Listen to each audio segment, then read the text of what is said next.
Stoicism, let her leave. They say love is holding on.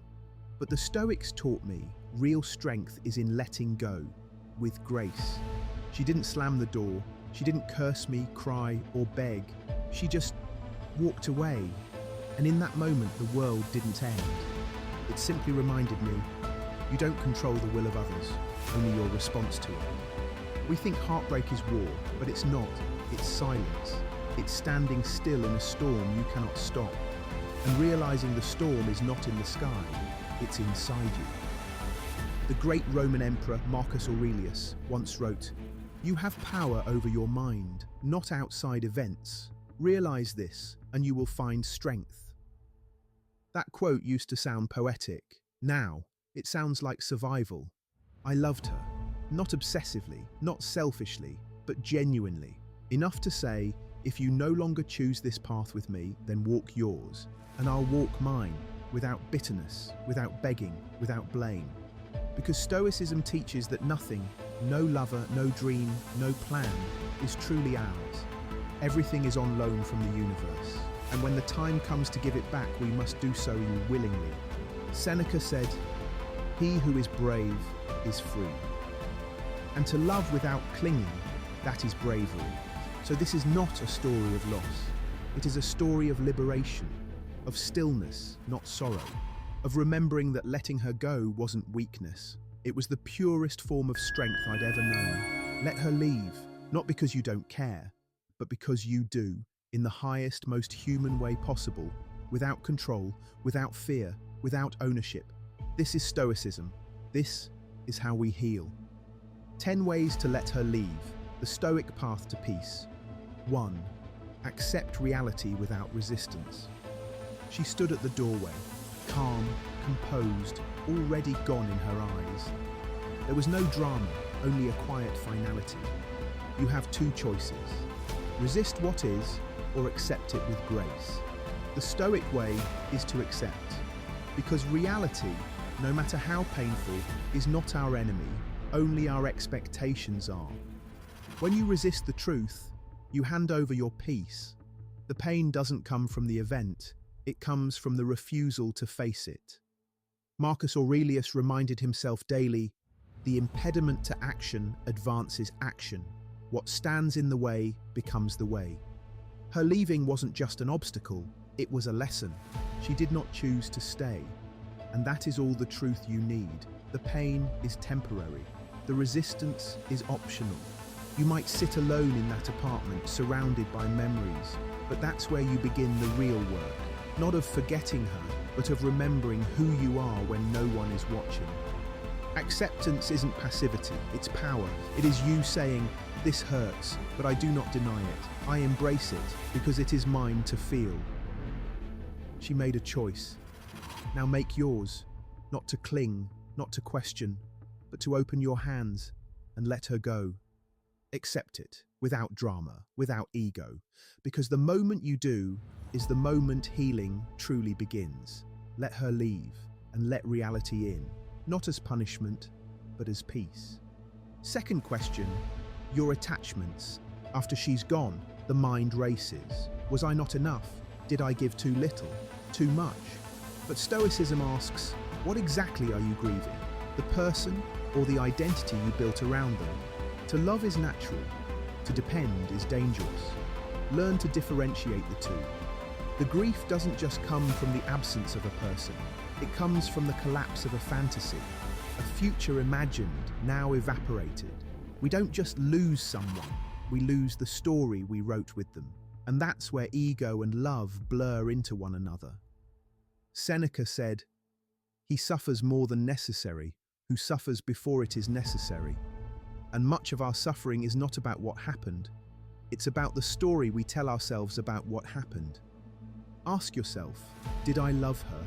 Or did I love who I was when I was with her? Did I want her back? Or did I just want to escape this emptiness? This is not an attack on your emotions, it's a challenge to your attachments. Because Stoicism doesn't shame you for feeling, it calls you to observe. To sit quietly with your longing and ask, is this about her? Or about me? Detach not from the person, but from the illusion that she completed you. You were never incomplete. You were just entangled, and untangling is painful, but necessary. Epictetus taught, don't seek for things to happen the way you want them to. Rather, wish that what happens happens the way it happens, then you will be happy. She left. That's what happened. Now the work begins, not to chase, but to clarify, not to recover her, but to rediscover you. Question every attachment, not to destroy it, but to understand it. That's the only way to grow beyond it. Let her leave. Let the illusion of need leave with her, and watch how peace rushes in to take its place.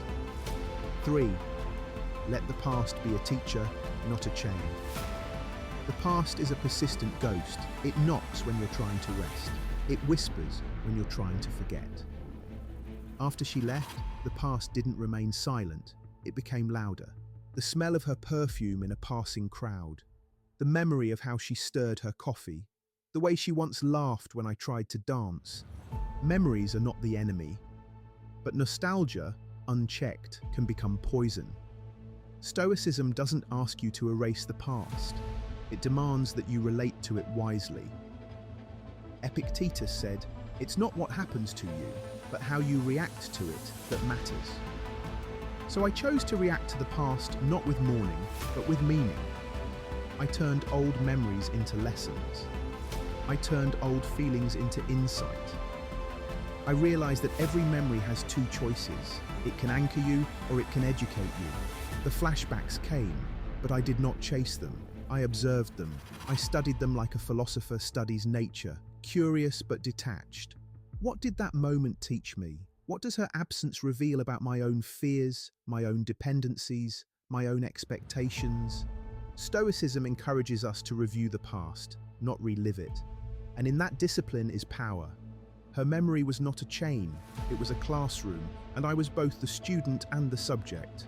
Marcus Aurelius reminded himself, look well into thyself. There is a source of strength which will always spring up if thou wilt always look.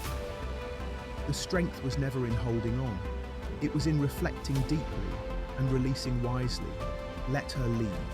Let the memories follow, but let them teach you, not torment you. The past is not a place to live. It is a place to learn. And from it, you emerge, not bitter, not broken, but better. 4. Choose dignity over desperation. It's easy to confuse heartbreak with helplessness. When someone walks away, our first instinct is often to chase, to plead, to prove our worth. But that reaction, however human, often comes from fear, not strength. And Stoicism is not built on fear. Seneca reminds us, a gem cannot be polished without friction, nor a man perfected without trials. This is your friction. This is your trial. Let it shape you. When she left, I stood still. Not because I didn't feel the pull to follow her, but because I knew if I followed, it would not be for love. It would be for ego. True love doesn't beg, it bows. It acknowledges that the other person's freedom is not an obstacle. It is a requirement. Dignity is the choice to honor what was without clinging to what is no longer. It is the decision to walk forward, even when everything in you wants to go back. I walked past the restaurant where we had our first date. I didn't avoid it. I sat down, I ordered the same meal, and I toasted to growth, not grief. That is dignity. Not rewriting the story, not pretending it didn't matter, but refusing to let it define my worth. Stoic dignity is the steady flame in the storm. It does not flicker, it does not chase the wind, it holds its light. When you act with desperation, you give away your peace. When you act with dignity, you reclaim it. And so I wrote no angry texts. I sent no guilt-soaked messages. I spoke her name with peace, not poison. Let her leave. Let her remember you, not as someone who unraveled, but as someone who stood still in the face of loss and bowed to it. Because true strength isn't loud, it is composed. And in choosing dignity over desperation, you tell the universe and yourself that you are enough, even in goodbye. 5. Rebuild with solitude, not loneliness. Solitude is not the enemy, it is not a punishment or a failure. Solitude is the space where your true self is no longer drowned out by noise, distractions, or the presence of someone who is no longer there. In the silence that followed her leaving, I discovered something sacred. At first, it felt hollow, like standing in an empty house stripped of furniture. But then I realized, space isn't emptiness, it's potential. Seneca wrote, "It is not that we have a short time to live, but that we waste much of it. And how often do we waste time trying to fill silence instead of learning from it?" Solitude became my teacher. I stopped rushing to move on. Instead, I slowed down. I made coffee in silence. I sat at the edge of my bed and listened to my breathing. I let the stillness speak. And what I heard was this: you are still whole. Loneliness is the absence of others. Solitude is the presence of yourself. I rearranged the apartment, not to erase her memory, but to reclaim the space as my own. I put on music she didn't like. I wore clothes she never saw. I walked barefoot across the floor like it was holy ground. I read Marcus Aurelius aloud. I wrote journal entries to no one. I laughed out loud at memories and cried without apology. I became my own company, and surprisingly, I liked who I met. This is the Stoic way, not to escape pain, but to transform it. There is no shame in being alone. There is only opportunity to rebuild, to rediscover, to redefine what it means to be yourself without the echo of another's voice. Let her leave, let the silence stay, let yourself bloom in that quiet space. Because when you can sit in solitude and smile, not out of denial, but out of presence, you have won. Not over her, but over yourself. 6. Detach from the outcome, focus on the effort. Stoicism doesn't promise that effort leads to reward. It promises that effort is the reward. When she left, I wondered if I could have done more, said something different, held her longer, smiled more often. But that thinking is a trap, not because it's false, but because it assumes control where there was none. You don't control outcomes. You only control your actions. That's why the Stoics focus not on results, but on intent. Epictetus wrote, "Make the best use of what is in your power and take the rest as it happens." I showed up honestly. I loved her fully. I tried my best. And that, not the ending, is what I must hold on to. Detach from the outcome. It will always disappoint you if you attach your worth to it. Focus instead on your effort, on who you were in that relationship, on what you gave with sincerity. Let her leave. Let go of the what if. Stand firm in the what was. 7. Remember, you own nothing, not even her. Ownership is a powerful illusion. We say things like, my partner, my love, my future. But the Stoics knew better. Nothing belongs to us. Not people, not even time. Seneca said, "Never say about anything, I have lost it, but instead, I have given it back." She was not mine to lose. She was hers to be. Her love, her time, her presence, all were given freely. And just as freely, she took them back. This isn't betrayal, it's reality. And the Stoic accepts reality no matter how hard it lands. We suffer more when we cling. When we treat people like possessions, we fall apart when they leave. But when we see everything as borrowed, relationships, joy, even health, then we cherish them more and suffer less when they're gone. She came into my life, she shared her light, and then she walked away. That's not something I'm owed an explanation for. That's a season coming to its close. Let her leave. Not as a thief stealing what's yours, but as a traveller returning what was never meant to stay. Nothing is yours, not even her. Only your character belongs to you. Only your virtue is yours to keep. So keep that, and let everything else come and go, like the tide. 8. Transmute pain into purpose. The Stoics didn't seek to avoid pain, they sought to understand it. Pain is a signal, not a sentence. It's a teacher, not a punishment. When she left, the ache was real. I could have buried it, distracted myself, blamed her. But Stoicism asks more of us. It asks us to pause and turn inward. Marcus Aurelius said, "Look within. Within is the fountain of good, and it will ever bubble up if thou wilt ever dig. So I dug. Beneath the surface-level sorrow, I found unspoken needs, unexamined patterns, places where my identity depended too much on being loved by someone else. Pain became my invitation to grow, to rebuild with stronger foundations, to ask better questions, to become someone who doesn't need a storm to learn how to stand. This heartbreak wasn't the end of my story. It was the beginning of my refinement. The alchemists of old tried to turn lead into gold. The Stoic turns heartbreak into healing, emotion into wisdom, hurt into virtue. Let her leave, let the pain come, but don't let it rot in the dark. Shine a light on it, write about it, talk through it, transform it. That is your work, that is your power. Pain is not the problem, unused pain is. 10. Live by virtue, not emotion. Emotions are powerful, but they are not always wise. The Stoics never said we shouldn't feel. They taught us to feel deeply and act wisely. You may feel hurt, abandoned, betrayed. These feelings are real, but they are not laws. They are weather, temporary and unpredictable. Virtue, on the other hand, is stable. It is your internal compass when everything else is chaotic. Marcus Aurelius said, "If it is not right, do not do it. If it is not true, do not say it." That's the standard. Not your mood, not your heartbreak, not your fear. You may want to lash out, to prove a point, to guilt her into coming back. But ask yourself, is it virtuous? Virtue is patient, it is kind, it is honest. Even in grief, even in goodbye. So live by it, especially now. When the emotions roar, let your virtue whisper the truth. You are still whole, you are still enough, and you are still in control, not of what happens, but of how you meet it. Let her leave. Let your actions stay anchored in integrity. That is the Stoic path, that is how you earn peace. 10. Find strength in stillness.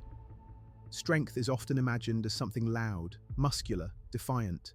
But true strength, the kind Stoicism honors, is silent. Not silent out of weakness, but silent in full control of self.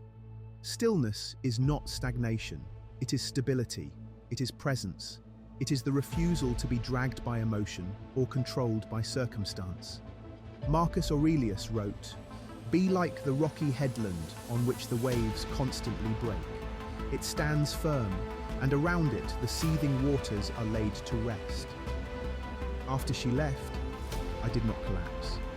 I stood still, not because it didn't hurt, but because I had learned to stay grounded even when the waves of memory, regret, and longing crashed hardest. I did not numb the pain.